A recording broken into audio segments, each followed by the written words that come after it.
Good evening, ladies and gentlemen, and welcome to Let's Talk CFL podcast, episode number 637. I'm your host, Christopher Jones, and we're going to talk some football tonight. That's a CFL football. Why? Because it's the best gridiron football in the world. Might not be the most expensive, might not be the most popular, but it's definitely the most exciting, and no doubt about that one. And we just found that out in this last weekend watching a Super Bowl. And man, was it boring. I can't believe it. We had a kicker doing all of the score until the fourth quarter. What the fuck? Anyhow, weird. And I actually watched the Super Bowl for the first time in about 30 years. And I've had an opinion about American football, NFL football during that period of time. And I reiterate it over and over and over again. And I thought, you know what? Maybe I should just watch a game. So the most exciting, most spectacular football game of the season in America did not disappoint me one iota because it was as boring as I fucking thought it was going to be. Okay.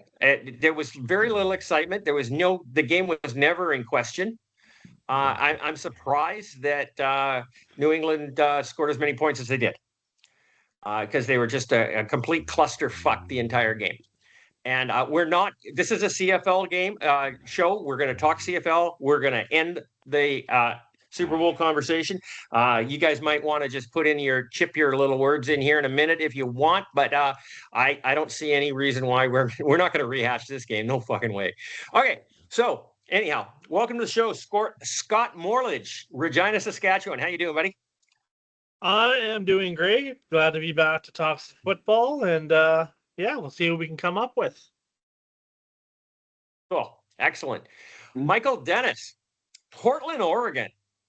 I love that. I have so much fun introducing you because you know what? We're a Canadian football team. It's a Canadian football podcast. It's our league. It's everything else. And you're an American that just loves our sport as much as we do. So you know what? Welcome. And thanks for coming on. Thank you. I was at a Super Bowl party this weekend. And during the game, I kept telling my friend who fell asleep during my Grey Cup. Yeah. that would have been a rouge, and the game would have been a little bit more exciting because he would have been forced to run the ball back.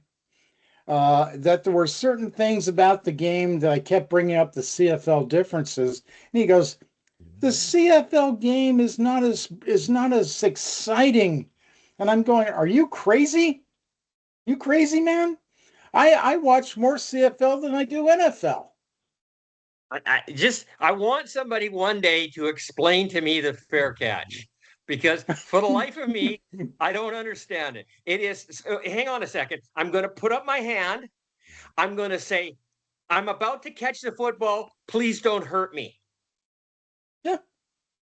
I'm even more confused. I'm even more confused by the punt dead ball. I don't understand how that one works. Well, what blows me away is you have to give 5 yards in the CFL. If you wave it, you got to give them 5 yards. In the NFL, you can kill somebody. You could kill somebody, and so I understand the fair catch. But I also know that if you time that absolutely perfect, that 5 yards is nothing. You can nail that son of a bitch as soon as he's got the ball. And we've seen it many times. And we have seen people get blown up. Right? Okay. Sometimes Charles that penalty is worth it. British Columbia. He is not on a beach somewhere sunny. Okay, so Charles is there. Welcome, buddy. How you doing? What? You don't think this is convincing? Oh, my arm. This is not your backyard. No, that's not my backyard, and I'm not in the beach in California, unfortunately, because it'd be nice if I was. I'm not, though. I'm in Abbotsford. And just to say that a lot of people said that the real Super Bowl this year was the game 2 weeks ago between the Rams and the Seahawks. They said that was the real Super Bowl. They were bang on with that prediction because, quite frankly, the New England Patriots had no chance, no shot at beating Seattle Seahawks. Pretty much everyone said that. So, yeah, it was not. I mean, I'm a Seahawks fan. I was happy with the outcome. It was not a stellar game. That being said, Charles, how many times have we said that the Western Final was a better game than the Grey Cup? Oh, many times. Okay. Because, I mean, and this past year you was don't no have any exception. Eastern teams. Yep.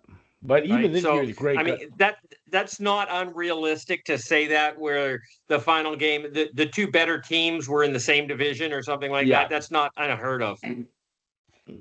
I'll tell you But one even thing. this year's Grey Cup, which was not by any means the best Grey Cup, not the most spectacular Grey Cup, Yeah. it was still better than the Super Bowl was, game wise. Entertainment wise, yeah, it was. It was just god awful. 9-0 at halftime, 3 field goals. 9-0 in the fourth quarter, wasn't it? No, Maybe it was it was. 12. Yeah, It was 12-0 12 in the nothing. fourth. Yeah, they added another field goal. And actually, even a friend of mine said, because I was with a group of friends at a bar watching the Super Bowl on Sunday, and he's like, "Oh, we should have." My one friend said, "Oh, we should have gotten together for the Grey Cup instead. It was more entertaining." And he made that Is that a comment right out raccoon? loud. There's a Where? raccoon at Mike's place. Did you see that? Walked right across the screen. Fucking tail up in the air. Watch out! Those things are vicious. It's my cat. Don't corner Louie. one. Don't corner Would have one. made more sense to walk across Charles' screen. I think raccoons are in the Wolverine family, aren't they? It was my They're- cat they're- Louie. They're vicious mollies. Okay, so there we've introduced the panel. We're going to talk some football now, and we've got an agenda that Michael's put together. A lot of it has to do with U.S. expansion, which we've gone over and over and over a bunch of times. So there's really not much to touch on it right now.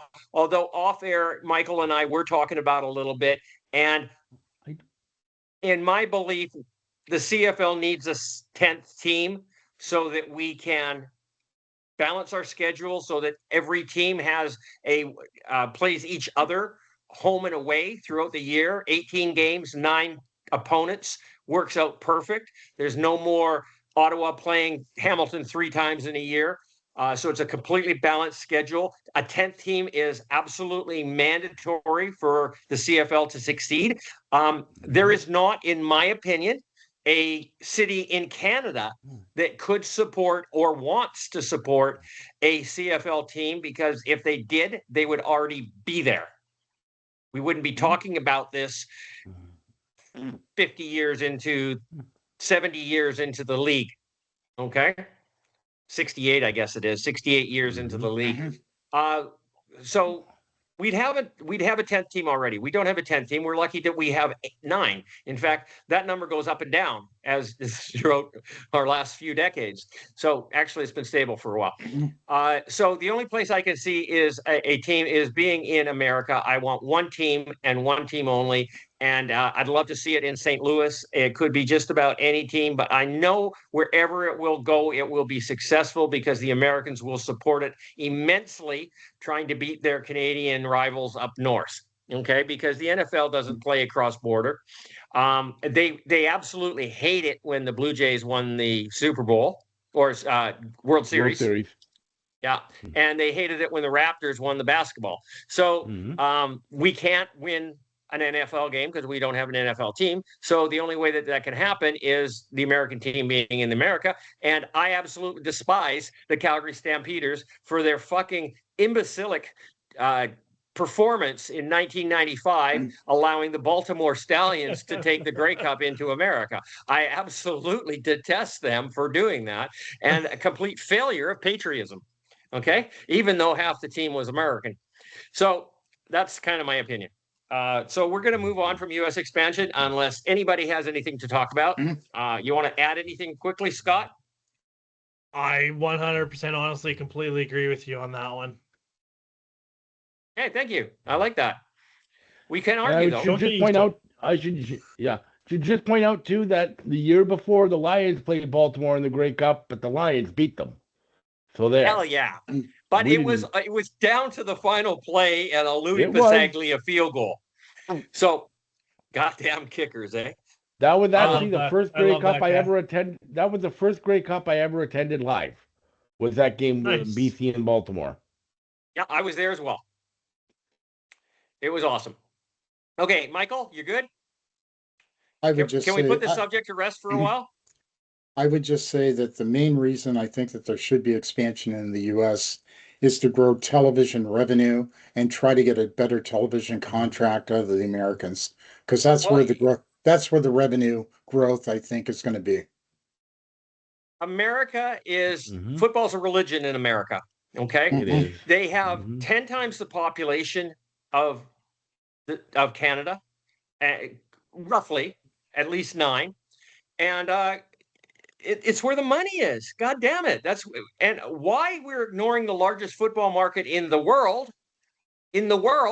I have no idea. Okay, so I 100% agree with you. We need to expand into the U.S. We need better TV revenue. We need contracts, and it would be a countrywide support on one single team. Okay, because if they were watching CFL games on TV, they're not going to support the Saskatchewan Roughriders over top of the St. Louis Cabela's or whatever the hell they're called. I keep talking about Cabela because the guy who owns Bass Pro or Pro Bass or whatever the hell that stupid store is called, I like Cabela's as a better name because at least it was kind of unique. Bass Pro Shop. Okay. He is the owner of that is a billionaire, and he owns the largest sporting goods franchise in the world. Yes, it's all about hunting and fishing and everything else, but it's still a sporting franchise, sporting goods store. So I think that he would naturally fit into that. Now, I haven't talked to him about it, although I've tried to get a hold of his contact information, and I've been failing miserably. I did know his name at one time, and I've forgotten. So anyhow, we've digressed again. We're not talking about Canadian football. So well, I guarantee one thing. If they put a team in St. Louis, the team I'm going to root for is the Edmonton Elks. I'm not going to change. You're right, but you're already a fan of the CFL. That's what I was going to say. You're already an Elks fan, so that makes sense. I mean, how many Americans come on the group or a group and say, "Hey, I'm an American new to the CFL. What team should I support?" Okay, so when that American comes into those groups now with a team in America, it's not even going to be a question. Yeah, right? Maybe, ha, my team's better. Yeah, exactly. So, and it would also finally force the elimination of that fucking Canadian content ratio. Because there's no way that a Canadian team can compete against an all-American team. It's just not possible. It's not possible. So anyhow, let's move on. We're going to talk some Canadian football now. We've just gone through the free agency started yesterday, which was very anticlimactic. There was so many teams that were tampering with players before free agency started that they actually opened up what they called a tampering window, which was 1 week before free agency starts. You're allowed to talk with players about signing on their team. Now, in theory, this isn't a bad thing. But what happened was teams actually negotiated contracts. Okay? And that's not what the tampering window is. They're just supposed to talk about, the possibility, what kind of price range you're looking for. Yeah, we can probably hammer something out. Let's wait for a free agency window to open and we'll do that. That's what the tampering window is for. But as we found out, the tampering window has a tampering window. Yeah. And so when the tampering window opened up a week ago Monday, both the Edmonton Elks and the Winnipeg Blue Bombers, within 10, 15 minutes of the opening of this tampering window, were announced. Well, they weren't announcing, but their agents were, and the media was announcing that teams had agreed to terms with certain players. How that is possible in 10 minutes it's not. Completely mind-boggling. It's not. You're right, Charles. In no fantasy world would anybody believe what's ironic. Go ahead, Sorry, Charles. what was I was going to say, what's ironic is the whole purpose of the quote-unquote tampering window was to prevent early tampering. All it did was move it back. Well, yeah, now we have a tampering window in the tampering window. Exactly. It's just 'Cause you like, don't sign seriously. multiple players in So 10 why minutes. do It we doesn't have work a like tampering that. window at all? Why don't we just say, okay, at January 1st, you can talk to whoever. yeah, I would say at the beginning of once the Grey Cup is over, tampering begins, because well, the Probably already primary the done. the primary you're job of the general manager is to develop relationships with the agents of all the football players. These are ongoing conversations that they have all the time. And if you take a look at my Edmonton Elks, they primarily sign players. my Edmonton Elks. Sorry. My Edmonton Elks. Did you You buy were the team buying and the not beer. tell us? If you take Fuck, a I look did not know you bought that team. if you take a look at the Edmonton Elks, they primarily sign players that played for Ed Hervey in Hamilton, right? So he had already had a relationship with most of the players that he signed. Not arguing. We understand that. But here's the problem with what you have said, okay? And you're conflicting with your previous comments, okay? And what that is you said before, why is there no loyalty?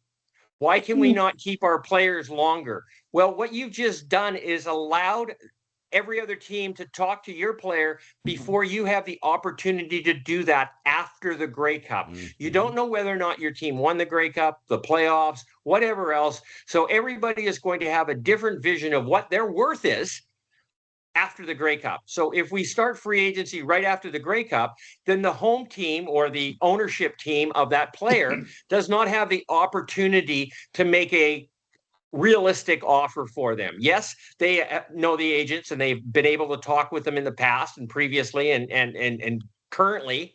But in all honesty, they need a time in which to do that. Now, with the CFL championship game, the Grey Cup being at the end of November, we're talking about 3 weeks before Christmas. And in reality, people want to go spend some time with the family. You've just gone through a brutal, physical, demanding season, and you want to unwind after that. You don't want to really talk about business. You want to spend some time with your loved ones coming into the holiday season. So to have any type of contact from a opposing team prior to February 1st isn't fair to the team that currently owns their rights. Yeah. Well, You don't you should be think able to give them the entire month of January in which to negotiate to do that. Now, that's why free agency is always started on February 14th or around that time, which gives the ownership team or the whatever you want to call them 6 weeks to talk with this, right? And I don't have a problem with leaving it that way. We need to get rid of this tampering window. It's fucking stupid. Okay, it's absolutely Yeah, it's embarrassing, ridiculous. It doesn't and it make just sense. shows that this league is second rate and bush league because there's no other fucking league allows you to tamper before free agency, and legally tampering is ridiculous. I Okay, think so what this league needs is a collective bargaining an enema. agreement. What this league needs is an agreement that the players must stay with their franchise for 4 years. And let's say you get the opportunity for free agency. However, for the first 4 years of your professional career, your drafting team or the team you start with gets the opportunity of right of first refusal to match that contract. It's I like the don't I, NHL I has don't got agree with restricted you. free agency. Restricted free agency is the way to do it. Yeah. Yeah. There needs to be some form of compensation. If you're going to bring somebody in, you're going to scout somebody and bring them in. Personally, I think all rookie contracts should be 3 years with the third year negotiable. Okay. And possibly the second. We had this with Chris Williams in Hamilton. We've had this with many players. In fact, we had it with one player this year. And I don't remember who it was, but I did read a story about it. So the guy comes in his rookie year. He's playing for minimum wage, $65,000. Absolutely fucking lights it up, right? Complete all-star. Okay. Chris Williams wanted to leave for the NFL. The general manager at the time of Hamilton was Kent Austin, and he refused to release him from his contract. Refused. So that means Chris Williams had to honor the second year of the contract at minimum wage, because that's what he signed a contract for. He was just happy to sign a contract. He got no offers in the NFL, and he was going to play professional football in Canada, and $65,000 or $55,000, what it was at the time, was light years ahead of arena football money. Okay, because there was no other leagues down in America in which to do anything with. So he signed it. He said, yeah, willingly signed it. 2-year contract. There it is. Boom, boom, boom. I'm guaranteed to. So now he's stuck. He's an absolute superstar. He's a stud. NFL teams are fighting over him.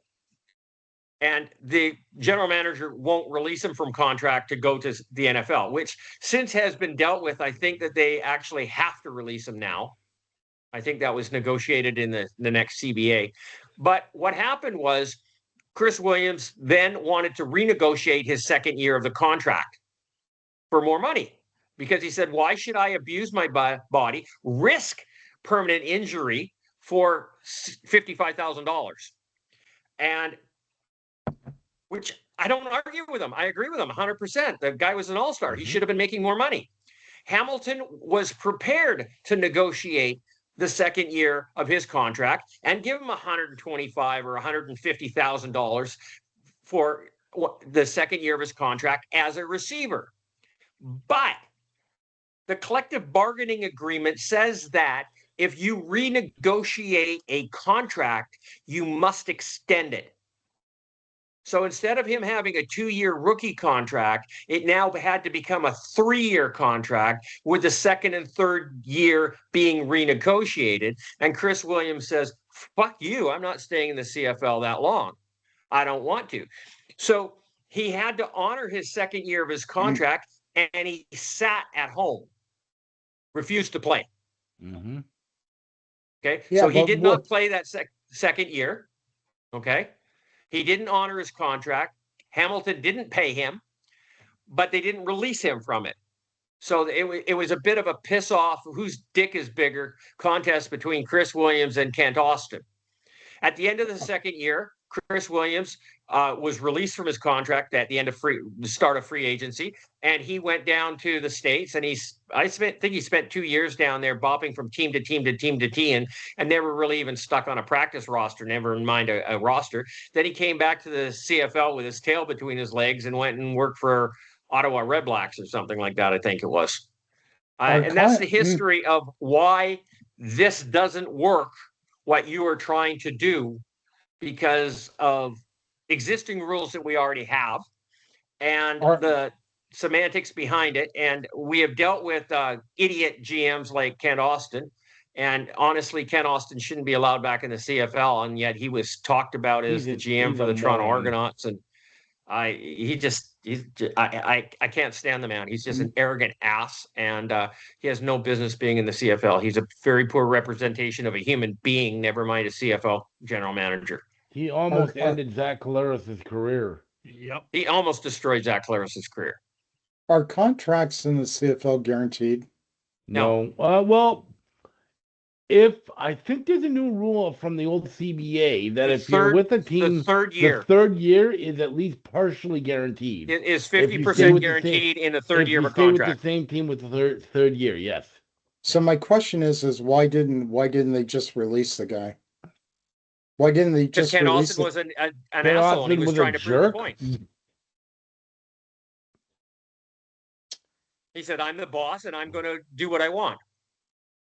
Now, I'm of the opinion that if you sign a contract, you honor the contract. You guys are the ones who ripped on me because I was yelling at some of your players that left and came down here to America. You felt it was okay for them to be released from their contract and come down here to America to the NFL. Michael, I will agree with you 100% if teams honored a contract all the way to the end. But teams can release a player after 2 weeks or after the first year, or they release them just before their mid-contract bonus. Yeah. So if you're gonna force a player to honor a contract, then you have to force the team to honor a contract. And teams cannot build winning championship teams if they have to stay with players that they don't want or don't fit into their synergy. Scheme, yeah. You know, so if you're going to do that, you're going to do it, okay? And if it's good for the goose, it's good for the gander. It's got to go both ways. And so I have no issues releasing a player after 1 year of a contract or the second year or out of a final year of a contract. Robert Carter Jr. was a very good example of that this year. The guy was just an amazing defensive back, pulled down some fucking god awful, amazing interceptions. And should he not have the right to go and make $2 million a year for himself and his family? Or should he be stuck in the CFL on the second year of a rookie contract? If he signed the contract, he should honor it. I really do. I really believe that. I am not arguing with you. I'm not disputing with you at all. Because he wouldn't have had the opportunity. He wouldn't have had that opportunity. You work a bank right now. You make X amount of dollars. If a competitive bank offered you 3 times that amount of money, would you go? Absolutely. So did he. But I don't have a contract. I can actually. Leave. It's just monthly. You have a contract with them. It's just not a 2-year term. I just think that the team that signed him and developed that player, or if they took a chance on him and they signed him, why shouldn't they benefit from that? If the NFL wanted the guy, why didn't they take a chance on him? I understand, but they don't. Okay. Where I believe this system drops, is that when he goes down to the NFL and he comes back unsuccessful, as Chris Williams did, as so many others do, he should maintain, the team should maintain their rights to him. Okay. But the only way that they can go to the NFL is if the team has no rights to him. They don't retain the rights? They do not retain the rights. They're not allowed to. That's wrong. That's what happened. It's legally not allowed. That's what happened with Adam Bighill when he got the opportunity to go down with the New Orleans Saints. So the BC Lions released him. Yeah. And then he was down with the Saints for a bit, and then the Saints cut Adam Bighill, and Adam Bighill actually wanted to come back to Vancouver, but that dope Ed Hervey had already screwed up to the point where the salary cap, they couldn't fit him in the salary cap, so he goes and signs in Winnipeg. That's correct. That was an Ed Hervey fuck up. Well, and he made a lot of them. How is that an Ed Hervey fuck up when you have to build a team around a salary cap and you don't know if a player's going to get released or not? If he does get released, how is it his fault that he can't fit the guy in there? Michael, in the last 30 years, the worst season of the CFL was the one season Ed Hervey was GM. The worst. 2019.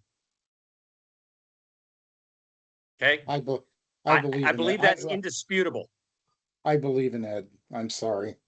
I'm sorry. I can't do a good. It's not to say he can't do a good job. It's just. I've seen him then you've just accentuated my point that if these players would honor their contract, there would be no dispute. If you leave, they would still be at a minimum. So what I'm suggesting here, Michael, is a compromise. I believe that if a CFL player has a contract and he still has a year on his contract with the CFL team, that contract should be suspended. Yes. Not terminated. Okay? Suspend the contract so he can go to the NFL, and if life is good down there and he stays there for 15 years, when he leaves the team, he still has a 1-year contract with the BC Lions if the Lions want him back. Mm-hmm. What is the one team in the CFL this window that has been the most hurt or impacted by by players going to America, and that would be Calgary. They've been just the season. Yeah, sometimes correct me if I'm wrong. Charles, didn't BC lose a couple, if not three? Yes. Well, Robert Carter Jr. for one, we know for sure.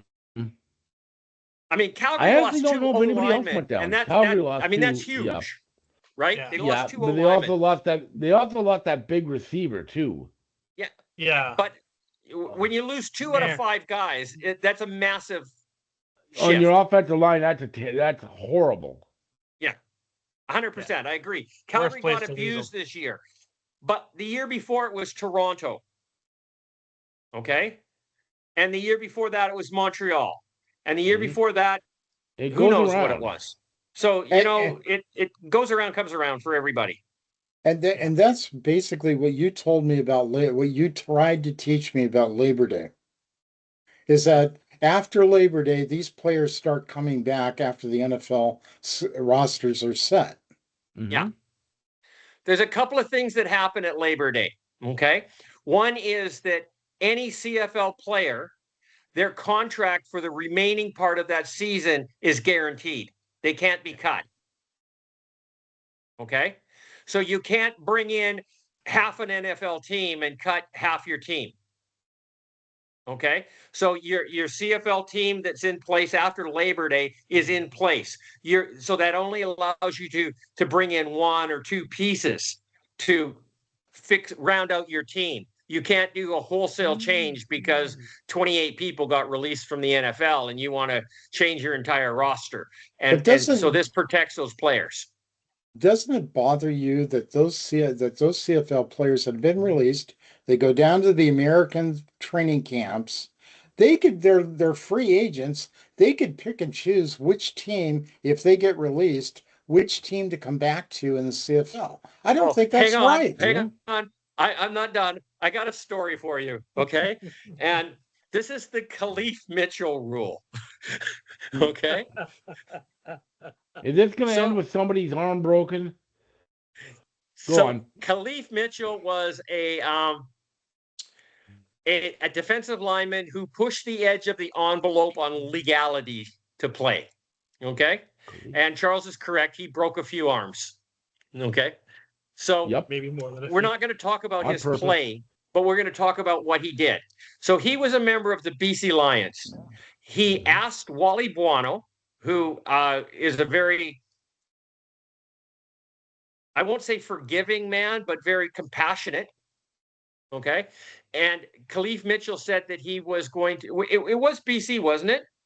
Yep. Or was it Toronto? Yeah. No. So he asked for his release from the BC Lions to go to the NFL.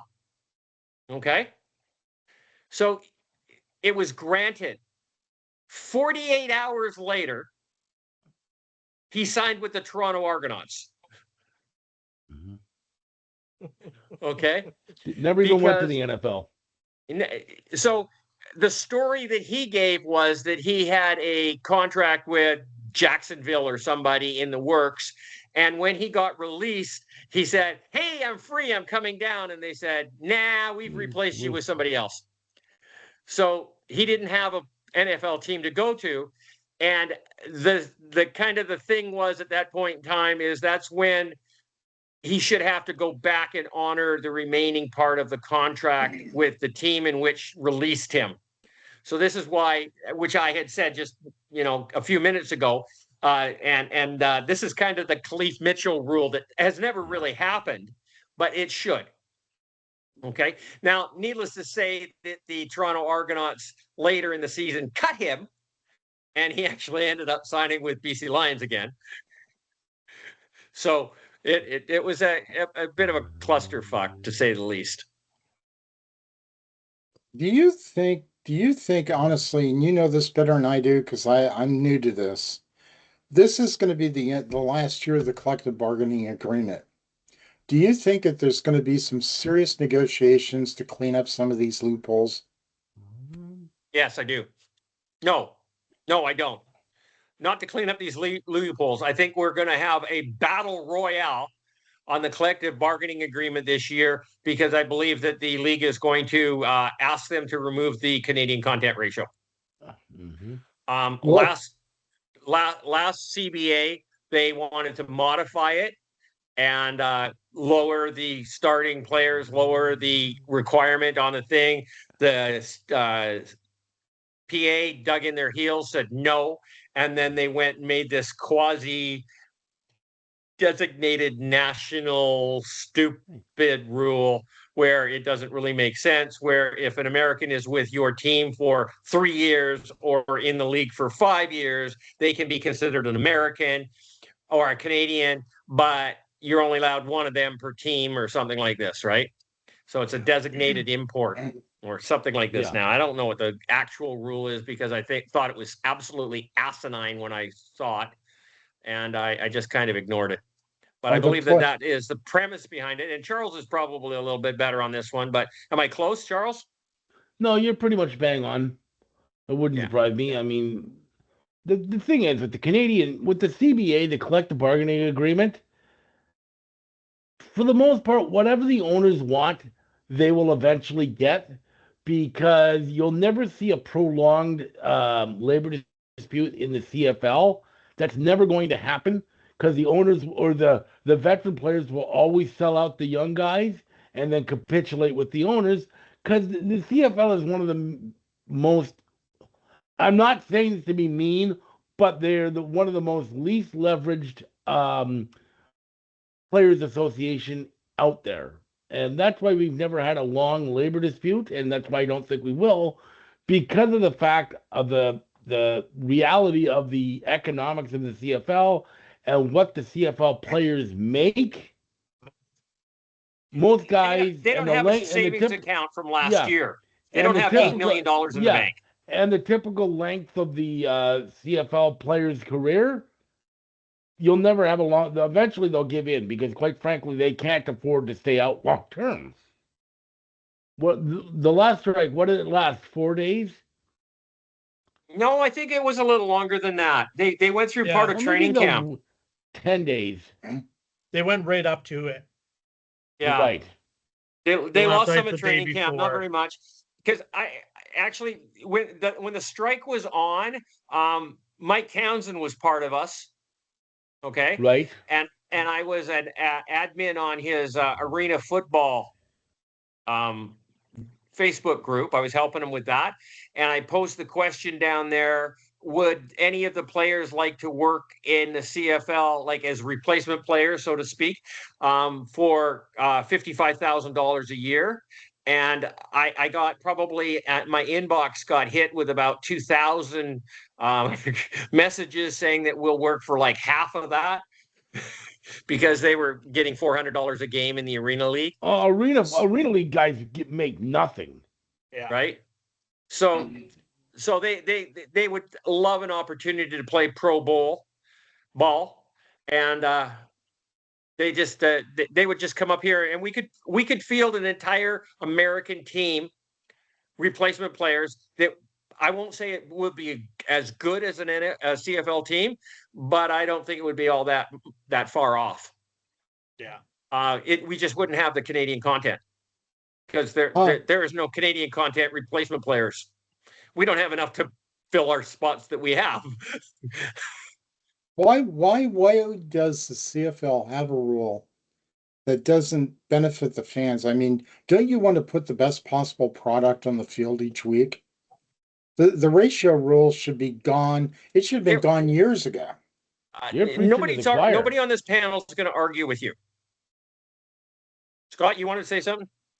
Oh no, I was just pretty much going to say the same thing. No one's ever going to argue with that. At one time, Michael, the CFL was actually paying players more than the NFL was. Okay? Joe Theismann came to the CFL because he didn't want to play in the NFL. Okay? And then it was actually in his tenure where the NFL started to walk away with salaries that were gross and disgusting and in comparison. So Joe Theismann played in the CFL by choice. Okay, because he chose he chose the CFL over the NFL. Now, he eventually went down there because they offered him a butt ton of money because he just lit it up here. And I mean, that's how some of the great quarterbacks went down there. Warren Moon was as well, but he wasn't welcome in the NFL in the beginning. He had to come here and prove his worth. Joe Theismann didn't have to prove his worth. Everybody knew what his worth was. Okay. So, but then there started to be a disparity in the wages, and that's when everybody wanted to go to the NFL, and that's when the NFL got the best talent, the best players, and they haven't looked back. I mean, they did what they needed to do. They just accelerated from there. And the CFL, and everybody says, and the fans, and they're not wrong, but the CFL gets NFL castoffs.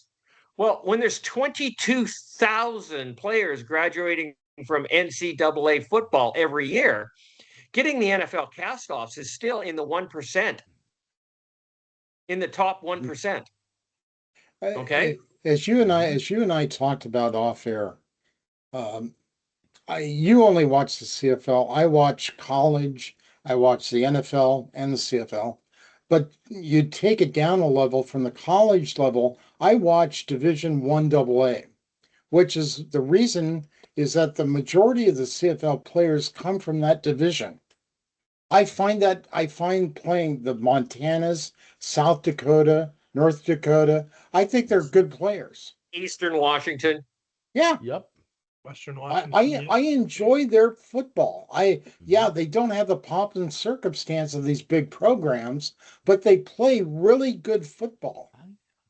Which is you just named off the teams that Dave Dickinson, Bo Levi Mitchell, Adam Big Hill, all the big top elite players in the CFL came from that division, right? I mean, that's where they come from because the Division I guys all go to the NFL. I have an IPTV service. It's got an NC. So does Scott. Yeah, it's got an NCAA section. I literally, during the college football season, I literally can pick one of about 100 NCAA games every Saturday. So I've watched some of these more obscure, lesser-known schools. And some of the games are really good. Some of them are very entertaining, and they got some good players. You got to remember that some of these guys, they don't necessarily all get scholarships because you can't give scholarships to everybody. And to go to some of these big schools like Ohio State and Notre Dame and stuff like that, you can't afford that, a lot of these people. So they go to lesser schools where less expensive. They go on, they a lot of times walk on to these teams, but they're still top level players. But just because they didn't get a scholarship and didn't go to a big school, that doesn't mean they're the only top level football players in there. But some of these guys come out of these small schools are great football players. It's no different than not drafted in the not NFL being drafted by the NFL. Right. It's no different. That's why we have CFL players that make the NFL, is because they were so good. The NFL scouts missed them completely. How did the NFL scouts miss Cam Wake? I have no idea. That I'll never understand. Please tell me how that was remotely possible. From the moment that man stepped on the field in the CFL, he was a legend. Okay? Just as an example, in the BC Lions locker room, whatever, I've been there. Charles has been there. Mm-hmm. The ceiling is high, okay? It's like 12, 14 feet high. And they had a $20 bill pinned to the rafter in this dressing room. And the deal was, if anybody could jump up and get the $20 bill, it was theirs. Cam went in there. He didn't even take a run at it. He just stood there, jumped straight up, and took the $20 bill down. Okay? The man was an enigma. It was just amazing. And the NFL missed him completely. So that's why these Division II schools produce some amazing athletes, because the Division I teams missed them. I really, on Saturdays, I'm like Charles. I'm watching the Division II schools more so than I am the Division I. And I'm lucky here in Oregon. I've got the Oregon Ducks, which are a top program in the nation, but I would rather watch the lower level program because these players are good. These are really good players. Well, and that's my argument with people who say they only watch the NFL and not the CFL. I'm sorry, the CFL is not that far off in quality of the NFL players, and the game rules make it more exciting.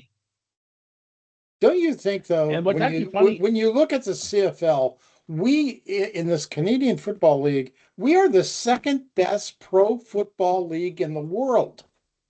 Correct. Why aren't we taking some pride in that? Because Canada doesn't do that. Charles, what were you going to say? I was just going to say, you said that the quality between the CFL and the NFL is not that far off. Well, it's funny because last week during Super Bowl week, Jeff Garcia was being interviewed on Radio Row down at the Super Bowl, and he said that exact point, that the spread of talent between the CFL and the NFL is not that big. And he would know because he played many years in both leagues. Yep. I honestly believe there's a lot of NFL players right now that are making millions of dollars that wouldn't be able to cut it in the CFL. Well, I know that there are players in the CFL that are better than some of the NFL players, but just didn't get the opportunity because of scouting, because of politics, because of whatever reason. Okay? Look at Johnny Manziel with Montreal. He went up there thinking it was going to be a piece of cake. But he's like, that game's way harder than I anticipated. Yep. Johnny Manziel. Vince Ferragamo couldn't Mr. cut Money. it. Chad Johnson, a great advocate for the CFL. Nothing. He came up here and he says, I was expecting to walk all over these guys and I'm getting hurt. He says, there's amazing coverage up here. Yeah. Okay. Well, I would say that the skilled positions, when you look at the wide receivers, tight ends, I think our players are just almost every bit as good as the NFL players. They really are. Well, after watching that Super Bowl, I'd have taken 3 or 4 CFL quarterbacks over that fucking Patriots quarterback because he couldn't throw the ball to save his fucking life. Well, he was constantly a yard behind his players. Well, and rushing it when he didn't have to. Yeah. All the time in the world. And Are you finally admitting that Cody Fajardo is better than an NFL quarterback? Don't go there. Yeah, he was not part of the 3 or 4. Okay, yeah, he was not part of that. I told you before, out of the 9 teams, 9 starting quarterbacks, Cody's number 10. Because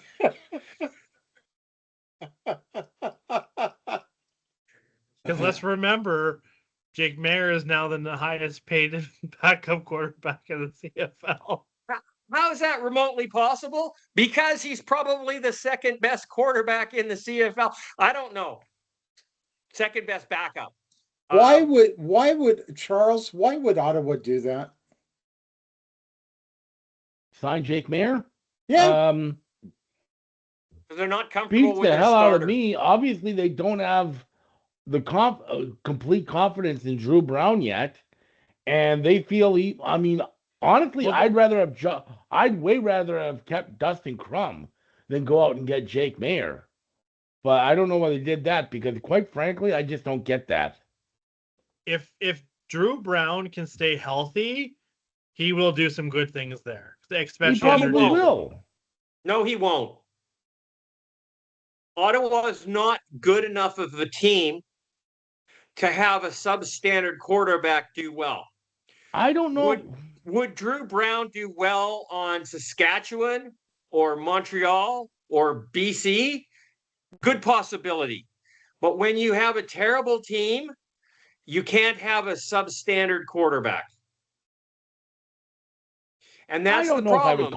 When you've got a really terrible team, they always get the rookie coach. They always get the worst quarterback. Why do you think Cody Fajardo's in Edmonton? Edmonton was the worst team. No other team wanted Cody Fajardo, so he ended up in Edmonton. Okay, and that's what happened. I mean, and 2 years earlier, Montreal was the worst team in the league and didn't have, and that Cody ended up over there. So it's just. I think Ottawa's going to surprise you.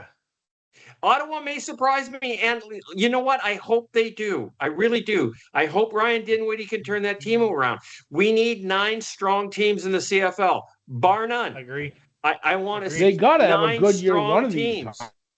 Times. I just don't see it happening. I don't see Edmonton making enough moves to get better. I don't see Ottawa making enough moves to get better. Not more. They haven't made more moves than the team above them, or the team above them, or the team above them. So if everybody did exactly the same amount of improvement, above them? Then why would the standings change? Within reason. They're going to change. They always change, but not drastically. You don't go from 5th to 1st.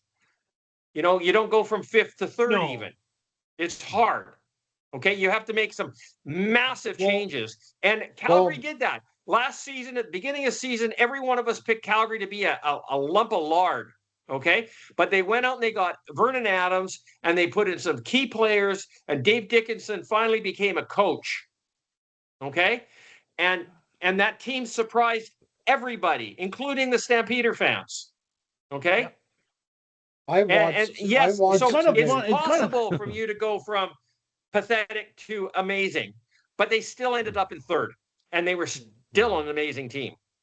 It's kind of funny too that this team has won like Grey Cups and stuff like that and so on, but you could very easily make the case that this was Dave Dickinson's best year as a head coach.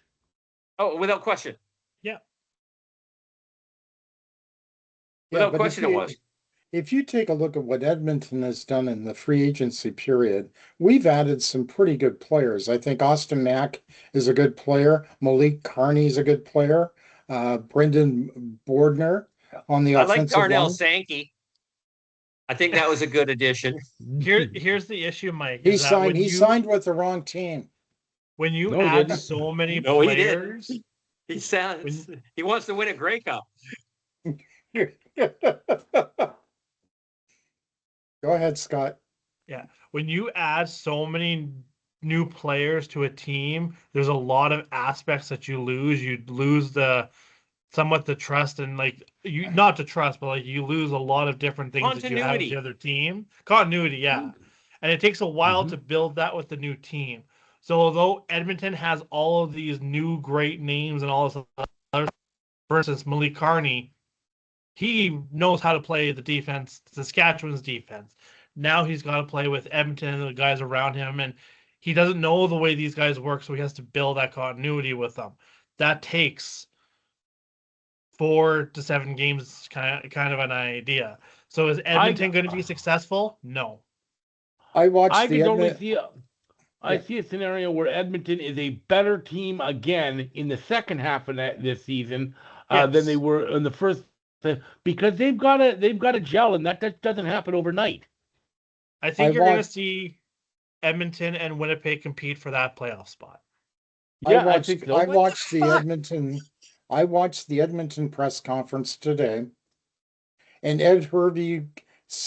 both Ed Hervey and Mark Killam said, our goal is to be ready on the first game. We are not going to settle for losing the first 5 games. Like we have the last 3 years. Every team is going to say that. They're all going to say that. Every team, if you ask them in training camp, are going to tell you they're a Grey Cup contender. I don't think their goal was to lose first 5 games like 2 years ago or whatever. That's never their goal. Well, I would hope it's not their goal. I would hope they would want to be ready on day 1. Will it happen? That's another story. Their but goal that should be the goal of every team every year. Yeah. It never is, though. Hope for the playoffs. Yes. So that's your primary goal. Another black mark, in my opinion, for the Kent Austin team. Back in when he was running Hamilton, he went out and bought a team in free agency. I think he signed 9 or 10 major players in free agency. Everybody went, oh my God, Hamilton is going to be amazing this year. Look, they got so-and-so, they got this, they got this, they got this. They went over the salary cap. They were just an amazing team, and they didn't gel because they were all prima donnas. They were all mercenaries. They all thought they were the best at their position, and they weren't willing to become a team. They pounded And their he chest. wasn't capable of making them a team. And yes, they were the best team in the Eastern Division, but that's not setting the bar very high. And they made it to the Grey Cup, and if I remember correctly, they got slaughtered by Calgary. Yeah. Mm-hmm. It wasn't, So it wasn't even a game. So how do you think Winnipeg's going to do with all the signings that they've had? They've been It's the aggressive. same kind of thing. The problem is that they're bringing back their same core that wasn't good enough last. I mean, yeah, they've made some additions. Sure, they've made some additions, but they're peripheral additions. The core guys, Caleros, Willie Jefferson, Stanley Bryant, Brady Oliveira, Stanley Bryant, Neufeld. these Patty Neufeld. They're all getting old, and it's the same old core, the core that couldn't get the job done. Yeah, they put some window dressing around them. Yeah. It's still the same core, the core that was struggling. And I don't think being a year later, they're going to get better. Yeah. I think that they should have held on. I can't remember the guy's name now, but the guy they got from free agency last year from Saskatchewan, they let him go over to Hamilton. He knew the system. He knew the old line there. They should have kept him. I think it just depends on the money he wanted. Oh yeah, I think- 100%. I think of all the teams that have regressed is probably Hamilton, based on the players that they've lost. It's hard to say. And you know what? 'cause- You asked us before where teams find their players, Yeah, and we told you that they're in free agents camps in the States. Okay, come springtime, we're going to start seeing the free agent camps down in the southern states, in Texas and Arizona, Florida, Mississippi, and all of a sudden you're going to get some free agent signings of players that nobody has ever heard of, and they're going to come up here and they're going to be Right. monsters Mm-hmm. You always because see We always go ahead. So just because you think Hamilton's lost the most amount of players, it really depends on how they fill up the back end. yes. So And that's why some players don't. Go ahead, CJ. I was just saying you just have to be with the league long enough before you can make an opinion of saying that Hamilton lost the most, because we don't know until the opening kickoff of week 1 how these teams have done. We can tell you right now, we can do a power ranking right now. I can give you my prediction on what's going to happen in the CFL this year. But seriously, we have no idea about the unknown players that are going to be coming up out of these free agents camps, because that is where the majority of CFL players come from. The majority come out of these free agent camps. I mean, not the Canadian content, obviously, but the Americans. I mean, where do you think the Americans come from? You know, how do they get up here? Canadians aren't allowed to have a scouting system the way that the NFL does. why? They can't afford it. We have a management salary cap. Yeah. That's Right. stupid. That You is know that. When you look at training camp, Mike, and the teams do their first round cuts and their second round cuts, how often do you sit there and go, they cut him? Oh my God, they cut him? It's because these guys are making less money, have shown to have the exact same talent. Younger, faster, cheaper. Yeah.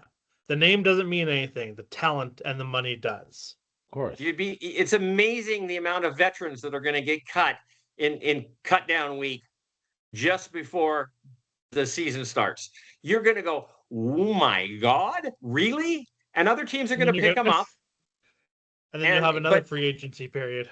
Yeah, and you got another free agency period right after cut down. You're right, Scott. Right. Mm-hmm. That's true. Okay. So, yes, the CFL is really bad for recycling players, but in all honesty,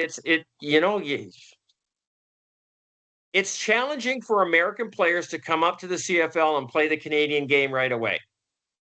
They make a lot of mental mistakes, whether or not they're kicking, their kick returners are doing dumb shit or whatever else, because they're just not used to the Canadian rules, right?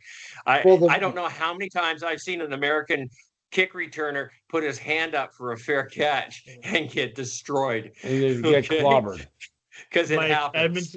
Edmonton a couple of years ago was facing Saskatchewan, and it was a very boring game. We were going to lose. Everyone had pretty much left the stadium. All of a sudden, the stadium started erupting.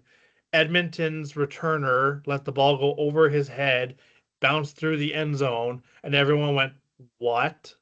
Because he had no idea that was a point awarded. That tied the game. He didn't know that? Yeah, he didn't know that if he let it go. Nope. Nope, he had no idea. The other thing that you have to really watch under those things is if the ball's bouncing around in the end zone, the kicker has the right to jump on it for a touchdown. The punter can run down and recover it. Yeah, or anyone behind him. Because he's anybody who's onside, and the punter is usually the only player onside on a punt. Okay, but sometimes you have a returner or a receiver that hangs back behind the punter, and if he's onside, he can go after the ball. Mm-hmm. These are the rules that make the CFL unique. And why are we trying to change them? To be boring. We're trying to change it so we can move our sport down to here to America, which I don't think we need to do. Yeah. And see, here's another we don't need to change it to do that. I think the Americans, once they find the game, are going to love it. I mean, you do. You've watched football your entire life, and how long have you been watching the CFL? Which game's better? CFL. It took you 2 years before you came up with that opinion. Well, the last 3 minutes took you 2 years to find that opinion. The last 3 minutes of football in the CFL is beautiful. Absolutely, and that's the best part of it. And here's my challenge for you. Okay, the CFL has changed the play clock starting this season, okay? And with the exception of the final 3 minutes.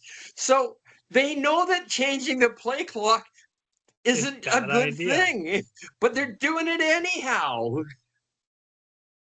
Well, that's what I don't understand with Stuart Johnson. Why would you change? Why would you? Well, what it is, Charles. What's that, Charles? Is that I didn't get why they went to that was it the hybrid 35-second clock or something like that. Leave it. That to me was the most unnecessary change of all of them. Why would you change the game for the last 3 minutes? You're going to keep the existing rules in place that are in today for the last 3 minutes of the game. The rest of the game is going to go American. So just keep it the whole. Yeah. They knew they made a mistake. That didn't need to be done. It was dumb. So I don't follow the NFL, and I don't try to hide that. But I'm told that the 40-second clock starts as soon as the end of the last play. That is correct. And if you have a really big play that is 40, 50 yards, your team doesn't have enough time to get downfield, set up, before the play clock runs out. So the team runs down there really quick, picks up the ball, and spikes it so that they can stop the clock and they can reset the players and get going. Well, the CFL is doing exactly the same thing, only they're giving the teams 5 seconds less. And the other difference is in the CFL, how does that make sense? You've got one less down, so you're burning 33% of your plays instead of 25% if you were to do that. And the CFL has way more big plays than the NFL does. Yeah, it's CJ said this at one point, and I agree with it, which is too many changes too quick. Change one, maybe two things, not a whole whack load all at once. And change. Well, the reason you can have what makes the most exciting 3 minutes is that you've got 2 downs. Really, you have to do something in 2 downs, and you have that 20-second play clock. That's what makes it exciting. You could still come back. That's what makes it fast paced. And that's what. How many games did we see last year where teams came back from double-digit leads in the final 3 minutes and won? That would never happen. That would never happen in the NFL. All the time. Oh, in the NFL, by 4 minutes, you're pretty much. Charles, you said that the most grievous rule change is the play clock. I'm still convinced it's the goalposts. To me, no, I didn't say it was the most grievous. I said it was the most unnecessary. Yeah. I got to go with the goalposts, too. I think that moving the goalposts is going to destroy our game. No, it shouldn't have. Why would you say that? What difference does it make? So, Mike, you lose a missed field goal kick return. Well, there's that. The most exciting play in the CFL is now gone. Right now, if you are sitting there going, I'm down 10 points, and you get down to, let's say, the 35-yard line, you're sitting there going, okay, we can kick a field goal, and then we can go get whatever the case is. When they move that, it's no longer that. It's now 22 yards away from it. So if you get down to the 30, there's no kicking a field goal from that. It's now a 60-yard field goal. Now you got to go down to about the 10, 15-yard line. Then at that point in time, might as well go for a touchdown. Yeah, but your field is going to be reduced by 10 yards. Doesn't matter. And you know what? That is the least offensive rule to me, besides the teams on the opposite sidelines. I don't care if the field is 110 yards or 100 yards. I don't see how that is going to affect the game one iota. Okay. I disagree with making the end zone smaller. I disagree with fucking with the rouge. I disagree with the goalposts.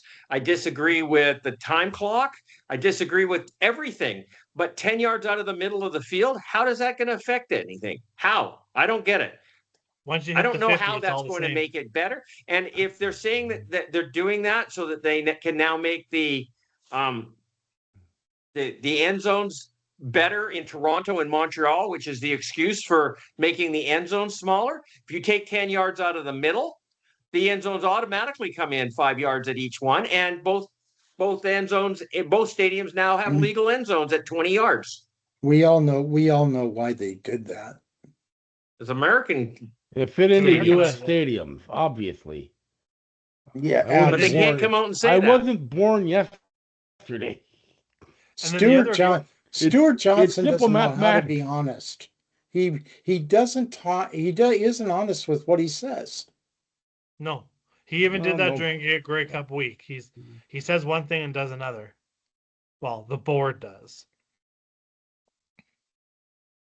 But the other thing too that I'm interested in seeing with this whole field goal post thing is most CFL teams don't own their stadiums. It's owned by colleges or whatever. All these other sports programs that use those field, they are automatically forced to comply. Well, it's not that difficult to move a field goal back. The stadium can do that. That's not that. Who's going to cover the expense, Michael? Yeah, the team. Who's going to cover the expense? The team. Which team? The CFL team? The high home school team. The home team. The high school team?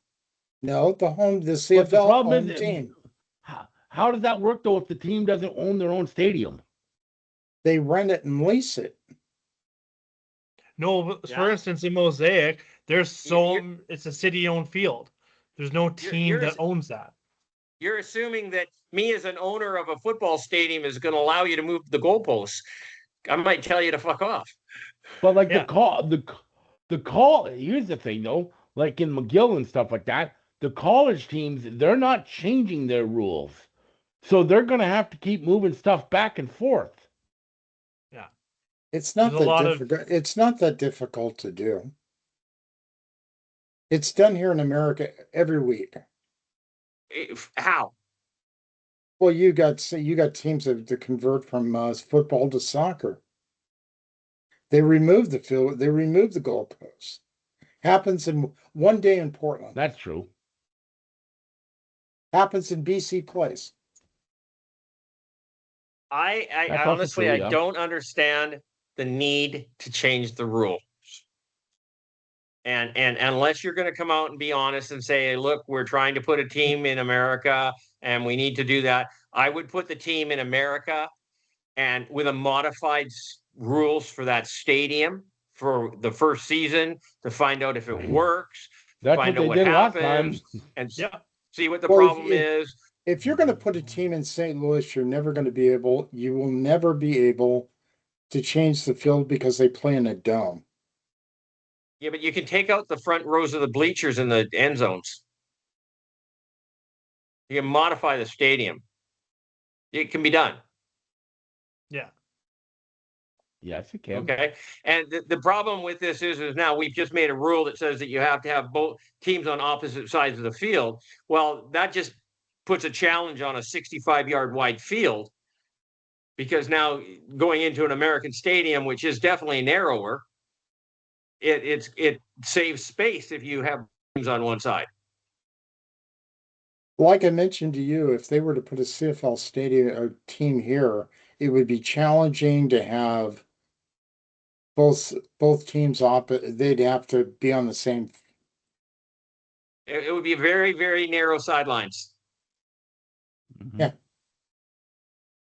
But doable. No, I mean, they did it before. It's Yeah. it's definitely doable. For multiple cities. Yeah. Okay. It's a matter of the will and want to work with it. And even in the beginning, when they first announced these rule changes, he said, no, this has nothing to do with American expansion. Of course it does. Oh. Of course it does. Obviously. He just stood in front of the fans and lied. Yeah. The one thing that really got me was during Grey Cup week, he flat out came out and said, there has been no resistance to the rule changes. Go pound sand. We know that's not true. Yeah. All he had to do was watch this podcast, and you'd know that there's objection. Yeah. Well, and of course, during Grey Cup week, all the people that are there talking to him, they can't voice their opinions, or else they get fined or whatever else. No, case in point is Nathan Rourke. Nathan Rourke. I was just going to bring that up. Did he get fined? I don't think so. Because no. No, I don't think he did. Stuart Johnson knows better than did that. Mike O'Shea get fined? He's not stupid. When he said these are the stupidest fucking things I've ever seen. Okay, no, He continues I don't to think say so. it. He What? continues to say it. He Nathan Rourke continues continues to say it. So does Yeah. Doug Flutie. So does Yeah.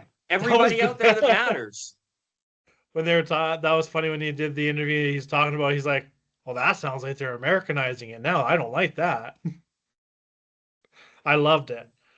You gotta love that guy. Yeah.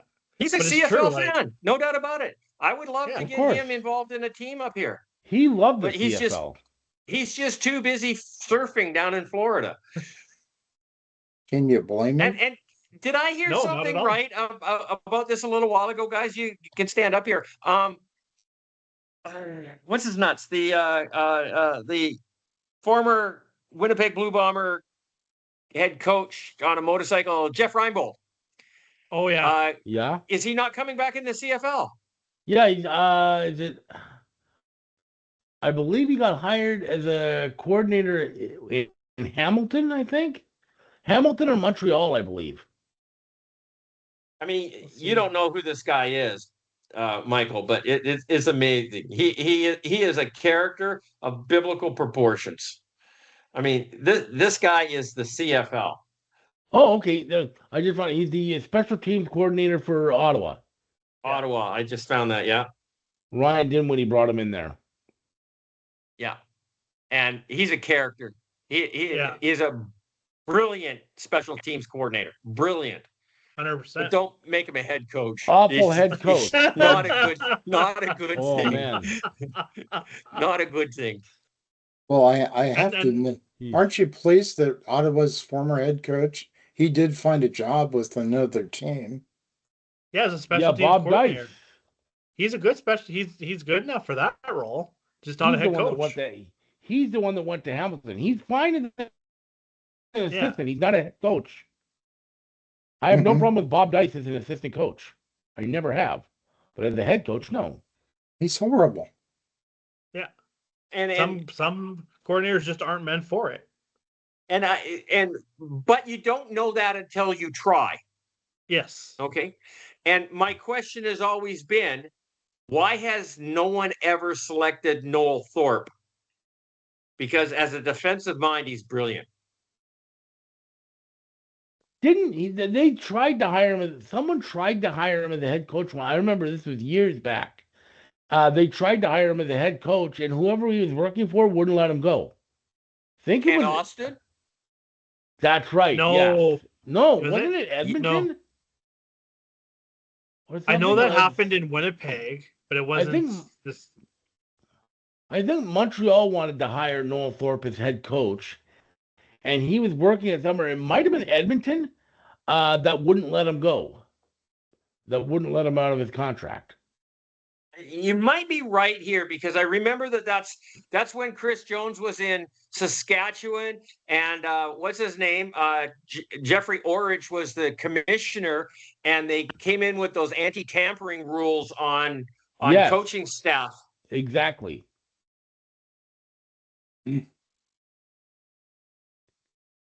And what era was that? Scott, when was he there? He was in 2019? No, Who was that, Chris 2018, Jones? 17, 18. He came in 2016, 2017, and 2018, left in 2019. Yeah. So he was with Noel Thorpe was with the Montreal Alouettes until 2017, and then he went to the Red Blacks in 2018.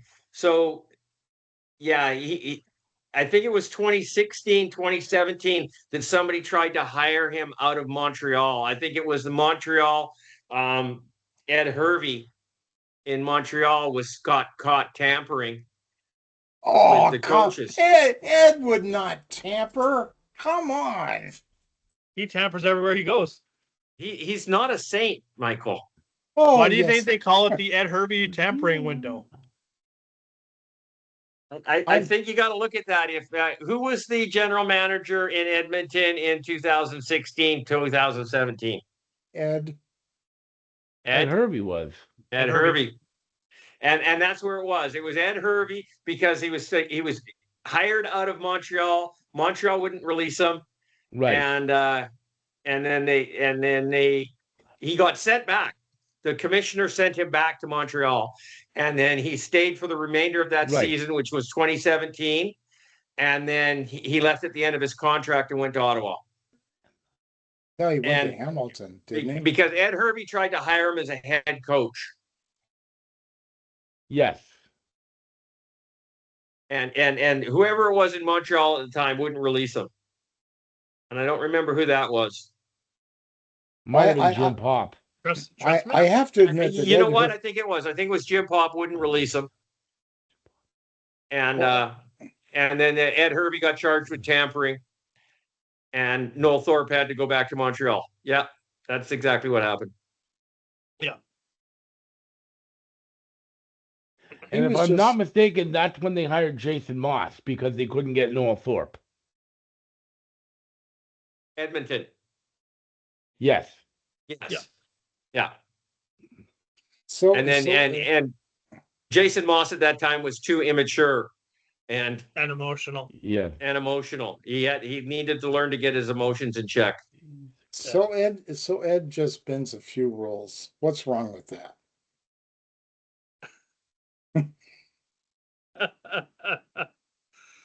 You heard it here first from Mike Dennis.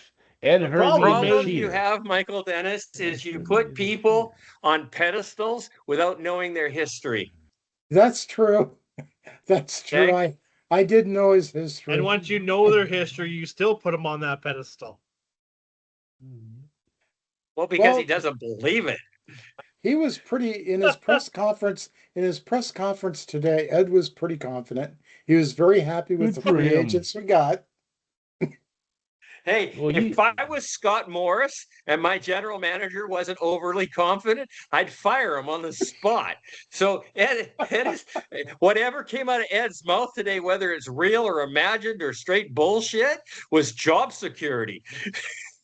Every single Ed team Herman- is going to make the comment that they are going to the Grey Confident. Cup. Yeah, we're going to the Grey Cup.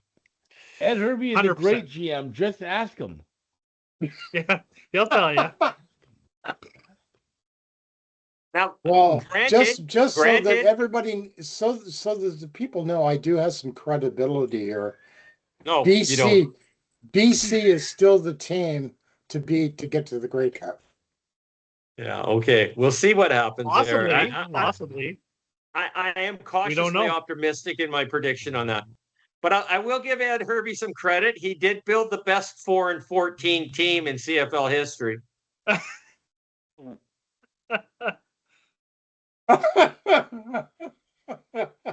Yeah. And see, Without here's the question. thing, Mike. All these players that he's brought in, you could very well see them going out the exit door come training camp. No. I believe One in- day you're going to have to yield to our experience. One day. I have never seen him build a team in free agency realistically and be successful going right away. Because they have to gel. 2015. Can't name another 2015. And what name was another that? one. They Who's won the that? Grey Cup. Who did? Right, and why? Wasn't it 2015 they won the Grey Cup? No, I don't think it was the 2015. I don't think they made it then. They Or won because 2000 they had Mike Riley as quarterback. In any event, I still believe right now the Grey Cup right now goes through BC. And I'm fully aware of that. But I'm on board with that. at the beginning of last season, beginning of it, would you have said the Grey Cup goes through Saskatchewan? I wouldn't have. I don't think anyone else on this panel would have said that. No. Not as long as they have So- Trevor Harris as quarterback. Mm-hmm. And I still What's feel that? the same way Yeah. this year. I look Even at our after team they right won, now, 'cause and I I'm don't like, think he's going to stay healthy 2 years in a row. I hope so, but history's not on his side. No. I'm just yeah, not. I don't think Saskatchewan can beat BC right now. I don't. I don't think they could have beat them last year. And I'll tell you, if the But they Western did. final was in BC instead of Saskatchewan, Saskatchewan wouldn't have beat them. No, BC I agree with almost that. beat them at home in Mosaic in the snow. Almost. It was close. It was a close game. It was a better game than the Grey Cup. Yeah. Yeah. And that home And- field advantage means everything. Home field advantage at Mosaic made the difference in that game. Because if it was in Well, BC, the Lions would have won. I'm just I going to say won't though right disagree here with now. that. I'm just going to say it right now that the Lions better make the Grey Cup this year, because if I'm going to go and like freeze my ass off at McMahon Stadium in November, I want the Lions to at least be there. Charles, don't worry. Edmonton will represent for you. Oh God, I might stay home Cody then. Fernardo's going to get injured, and then Taylor Powell will take him to the Grey Cup. You guys are going to be eating a lot of crow come the end of the year. Edmonton's going to be in the playoffs. I can see them making. We're being really nice, but we're schooling you right now, okay? We're being nice about it. There's not a fucking hope. Well, they could be a crossover, go play Hamilton or Ottawa or something. And Mike, here's the other problem. This team that Ed Hervey has built has to take time to gel. That's going to be later into the season. So they might make a late season push. But that team that he has this year is meant for next season. Yeah. At the end of this season, I kind of agree with that. At the end of this season, how many of those players are going to go somewhere else because they're going to get paid more? Because every team has a different need at the end of the year. What was the biggest only- need? What was Michael? the biggest need, Scott, in Edmonton this year? What did they need to do? Quarterback. No, because they needed an offensive line. They got that. They need a quarterback. That too. They needed both. Okay, So so the offensive Michael, line can't do much when Cody's dancing everywhere. Edmonton, I'm not going there. It happened in Edmonton will Saskatchewan be too. successful this season if and only if one of the other starting quarterbacks in the Western Division goes down for an extended period of time. So they might be taking out That's- Saskatchewan in that instance. That's the only hope that they have of advancing their position in the standings. Zach Caleros doesn't make it. Trevor Harris doesn't make it. Nathan Rourke doesn't make it. VA doesn't make it. VA doesn't make it. That is the only hope that Edmonton has of advancing their position. Yeah, because no other team has a backup quarterback. And you know what, Michael?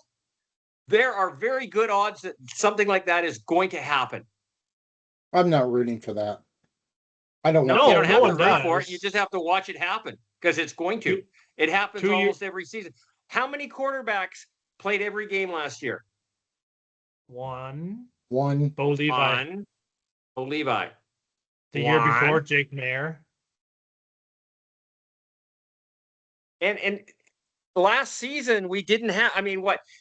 Nathan Rourke missed 2.5 games. VA missed 2.5 games. Okay. Bo didn't miss any. Trevor Harris, what did he miss? One? Zach Caleros missed like 4 or 5. Caleros missed 4 or 5. He was suspended for the first one. Davis Alexander missed a bunch. He missed 6. 7. Or 8. 6 or 8. 7. Nick Arbuckle missed 7? Okay, 5 or go 6. 7 then. Fuck it. I don't care. Drew Brown missed a bunch. I can't. He not missed significant. one starting quarterback other than Bo Levi Mitchell played all 18 games. Not one. But you know, they only missed 1 or 2 games. Most of them. Usually you miss a game, you usually miss 4. You know, we have a 6 game injury list for a reason, right? They put people on it. But don't you think that BC, if Nathan Rourke is down for 3-4 games, they still got the talent to win? They still need a ball chucker. They need somebody. Yeah. They need somebody. Yeah. And it can't be like Jeremiah Mazzoli, or it can't be, I don't know. I mean, Taylor Powell's gone. Where's Dustin Crum? I wouldn't be offended with him in BC. He went to Montreal, didn't he? He went to Montreal. He went to Montreal. So, you know, who out there are we going to get? McLeod Bethel Thompson? Fuck. No. Well, he's probably the best option you got. Possibly, but he doesn't play the same game Nathan does. So that means if they change, we have to change the offense. You need a quarterback that plays the same style of game as your starter.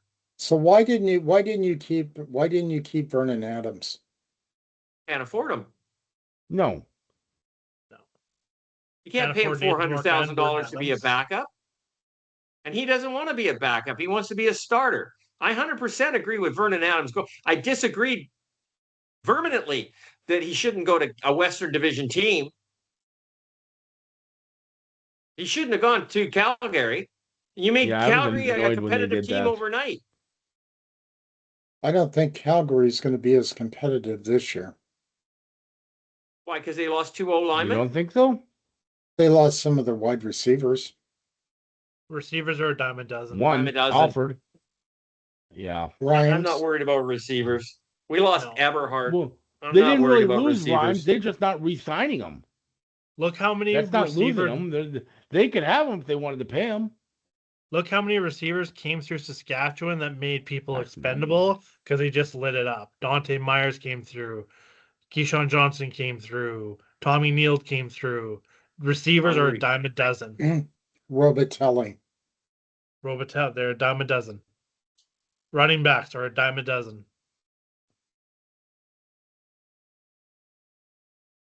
It's a different league.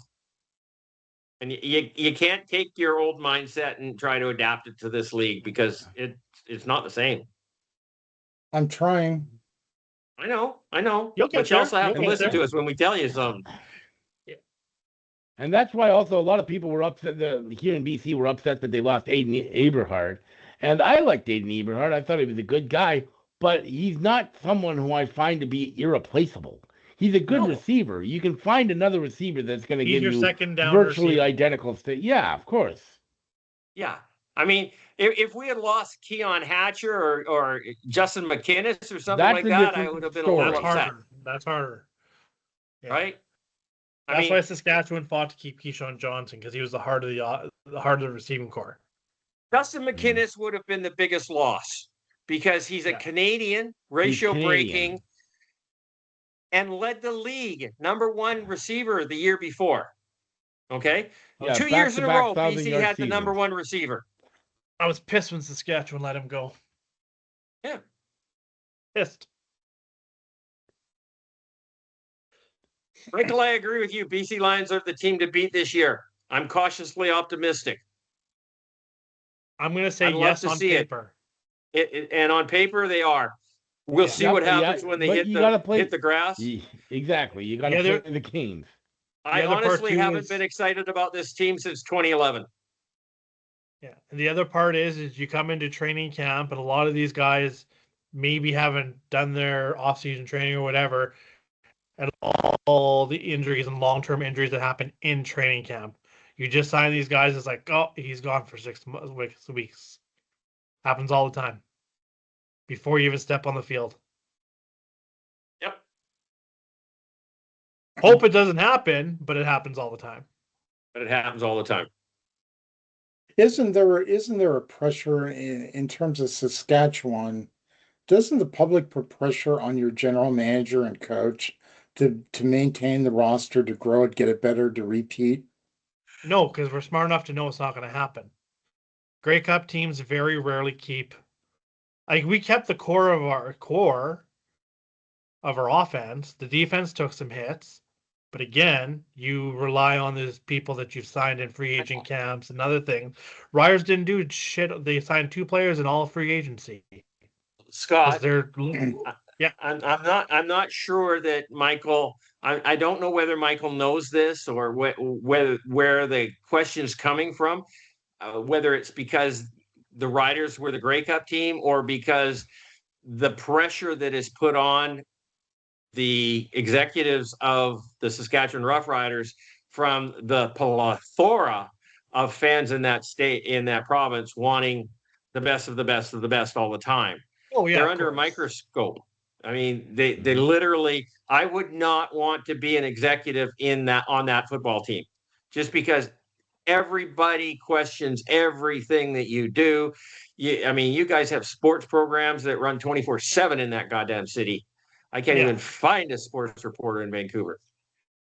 But here's the thing, though, is that the executives are confident in O'Day and Reynolds and all. I don't know why Reynolds, but the executives are all confident in those individuals. Yes, the fans want the best of the best. Obviously, I think every fan base does. But the smart ones know it's never going to happen. Because Saskatchewan has a lot of stupid-ass fans. Saskatchewan has a lot of stupid-ass fans. It's a debate. Nobody's going to dispute that one. It's a debate between Thank you, Saskatchewan fan, for pointing that out. You know who's having the better season between Saskatchewan and Winnipeg?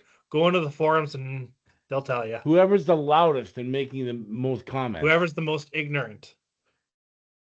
I've had the word dynasty, dynasty recited by 2 different fan bases already. Okay. Winnipeg is going to continue their dynasty, and Saskatchewan is just starting their dynasty.